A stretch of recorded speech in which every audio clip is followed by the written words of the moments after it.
ജീവിതത്തിൽ പലപ്പോഴും നിശബ്ദത ആവശ്യമായിട്ട് വരുന്ന ചില സാഹചര്യങ്ങളുണ്ട്. ഏതെല്ലാം എന്നറിയാമോ?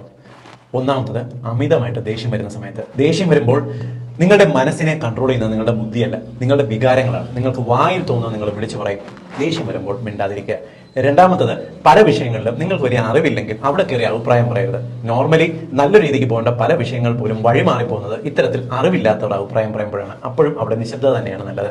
മൂന്നാമത്തത്, നിങ്ങളുടെ പ്രിയപ്പെട്ട ബന്ധങ്ങൾ, റിലേഷൻസ് പൊളിഞ്ഞു പോകാതിരിക്കണമെങ്കിൽ നിശബ്ദതയാണ് നല്ലത്. ഉദാഹരണത്തിന്, നിങ്ങളുടെ ഭാര്യ നിങ്ങളോട് ഭയങ്കരമായിട്ട് പൊട്ടിത്തെറിക്കുന്നു, തിരിച്ച് നിശബ്ദതയാണ് നല്ലത്. മിണ്ടാതെ നിൽക്കുക. നിങ്ങളുടെ ഗേൾഫ്രണ്ട് ആണെങ്കിലും ഇത് തന്നെ ശീലിക്കാൻ നോക്കുക. അടുത്തത്, നിങ്ങളുടെ വളരെ പ്രിയപ്പെട്ട സുഹൃത്തുക്കൾക്ക് എന്തെങ്കിലും തരത്തിൽ ഇറിറ്റേഷൻ ഉണ്ടാക്കുന്ന കാര്യങ്ങൾ നിങ്ങളുടെ മനസ്സിലേക്ക് വന്നാൽ നിങ്ങൾ അവരോട് പറയാതിരിക്കുക, നിശബ്ദമായിട്ടിരിക്കുക. ഇല്ലെങ്കിൽ ആ റിലേഷൻസ് അത് ബ്രേക്ക് ആവും, അവർക്ക് സങ്കടം ഉണ്ടാവും. മരണം പോലെ ചില അപകടങ്ങൾ അല്ലെങ്കിൽ കൺഫ്യൂഷൻസ്, വളരെ ദുഃഖം തളർന്നിട്ട് നിൽക്കുന്ന ചില സാഹചര്യങ്ങളിലും നിശബ്ദതയാണ് ഏറ്റവും നല്ലത്. നിശബ്ദത പലപ്പോഴും നമുക്ക് ബുദ്ധിപരമായ ചിന്തകൾക്ക് ഉണർവേഗം എന്നുള്ളത് മറക്കാതിരിക്കുക.